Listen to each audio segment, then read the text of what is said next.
النفقات. معاكم جورج سعد المحامي وحلقة جديدة من برنامج صاحب قضية. حلقتنا النهاردة هنتكلم على النفقات بكل أنواعها داخل محكمة الأسرة. نركز بقى مع بعض كده ونفهم إيه النفقات المستحقة قبل الطلاق وبعد الطلاق. النفقات المستحقة للزوجة قبل الطلاق هي نفقة الزوجية ونفقة الصغار، والنفقات المستحقة بعد الطلاق نفقة العدة ونفقة المتعة. طيب نفقة الزوجية ونفقة الصغار. نفقة الصغار ملهاش علاقة بالطلاق وبتكمل مع الزوجة حتى بعد الطلاق لغاية الأسباب اللي تنتهي عندها نفقة إيه؟ نفقة الصغار، لكن نفقة الزوجية بتبقى مستمرة طوال مدة الزواج. أي نفقة في الدنيا علشان أبدأ بيها لازم أبدأ الأول بإجراء مهم في المحكمة، وهو إجراء التسوية. التسوية دي لازم إحنا نفتح ملف في المحكمة بالتسوية، وبعد فترة معينة طبعا السادة المحامين عارفين الفترة دي أو الزمن ده بنروح نرفع الدعوة.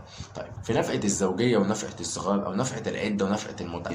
نفقة المتعة سنتين، يعني لو الزوجة بتتحصل من الزوج شهريا بنفقة 1000 جنيه، يبقى احنا كده لو القاضي قدر للزوجة نفقة متعة سنتين، طبعا السنتين بكام شهر؟ ب 24 شهر. طيب الزوجة كانت بتاخد نفقة زوجية كام؟ 1000 جنيه، يبقى ناخد الألف في ال24 ب24,000 جنيه، هي دي نفقة المتعة. طيب القاضي النهارده لو قدر نفقة المتعة ب3 سنين، 5 سنين، 6 سنين، 10 سنين، هنبتدي نشوف ال10 سنين ب120 شهر.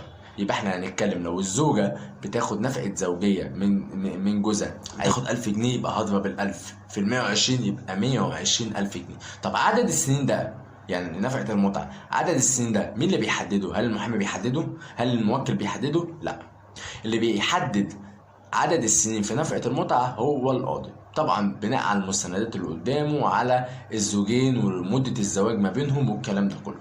طيب ليه؟ لأن نفقة المتعة دي هو يعتبر تعويض للست عن المدة اللي هي قضتها مع جوزها، وفي الآخر هو طلقها وهي ملهاش دعوة، يعني هي كده بتقول لك أنا ملاك بريء وأنت طلقتني وأنا ما عملتش أي حاجة، فالطلاق من عندك. فده يعتبر نفقة المتعة هو تعويض للست عن الطلاق اللي حصل ده.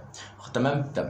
يبقى نفقة المتعة النهارده هو بحد أدنى سنتين، أما نفقة العدة معروفة إن هي 3 شهور. طيب يبقى احنا كده اتكلمنا على نفقة العدة ونفقة المتعة. طيب هنتكلم بقى النهارده على نفقة الزوجية ونفقة الصغار. يعني عندي 4 حالات هنتكلم فيهم. لو الزوجة النهارده جوزها شغال في قطاع عام أو خاص، يعني شغال في شركة أو شغال اللي هو أعمال حرة، او ممكن يكون جوزها شغال بره مصر في الخارج، هي تثبت ازاي؟ وبناء على اللي هي هتثبته ده مفردات المرتب بتاعه طبعا بيتحدد النفقه بتاعتها. طيب وممكن يبقى جوزها بقى مش شغال في اي حاجه بس عنده حساب في البنك، فهنا يجي القرابه يقول لك ايه، احنا النهارده نفتح الحساب البنك بتاعه بتصريح محكمة كده ونعرف هو معاه كام في البنك، وبناء عليه احنا نروح خد بقى منه الكشف الحساب ده ونقدمه في المحكمة وتبقى الدنيا تمام. الكلام ده مش صحيح، هنعرف مع بعض. طب في البداية كده عايزين نعرف لو كان الزوج بيعمل لدى جهة حكومية أو شركة قطاع خاص، الكلام ده كله بنسبة ازاي مرتبه؟ مفردات مرتب، بناخد تصريح في المحكمة، من المحكمة بناخد تصريح ان احنا عايزين نعرف الراجل ده بيقبض كام. طبعا التصريح بيبقى موجه للشركة، وده طبعا قرار المحكمة، وما ينفعش الشركة تقول لك لا يا استاذ مش هينفع ان انا انفذ لك التصريح ده، الكلام ده ما ينفعش. مش انا يعني مش محامي جاي يقول لكم السلام عليكم هاتوا لي مفردات مرتب فلان الفلاني، لا، دي المحكمة هي اللي بتقول انا عايزه مفردات مرتب فلان، فانت ما ينفعش الشركه تيجي تقول لك مش هنفذ لك التصريح، مش من حقها. يبقى اول حاجه المحامي بياخد تصريح من المحكمه بان هو يعرف مفردات المرتب منين؟ من الشركه. تاني حاجه لو كان الموظف او لو كان الزوج بيعمل في اعمال حره، هنعرف ازاي مفردات مرتبه. ساعتها بقى بنلجأ لتاني حاجه هو شيخ الحاره. شيخ الحاره داخل الاسم، هنا بقى بناخد تصريح من المحكمه جوه قضيه النفقه، وبناخد التصريح وبنروح بيه الاسم وبنقول لشيخ الحاره فلان الفلاني ده شغال اعمال حره وساكن في الحته الفلانيه. فشيخ الحاره بينزل يعرف هو مرتبه متوسط كام، يقول لك مثلا هو في اليوم هو بيعمل كذا، يعمل مثلا مهندس اعمال حره، يعمل ايا كان العمل اللي بيعمله، ومتوسط دخله في اليوم 100 جنيه مثلا، 150 300 جنيه طبعا على حسب. في تحابي بيجي بانه الزوج بيقبض 7000 جنيه، وفي تحابي بيجي ان الزوج بيقبض 200 جنيه في يعني في تحابي بيقبض اللي هو 7000 جنيه في الشهر طبعا مش في اليوم.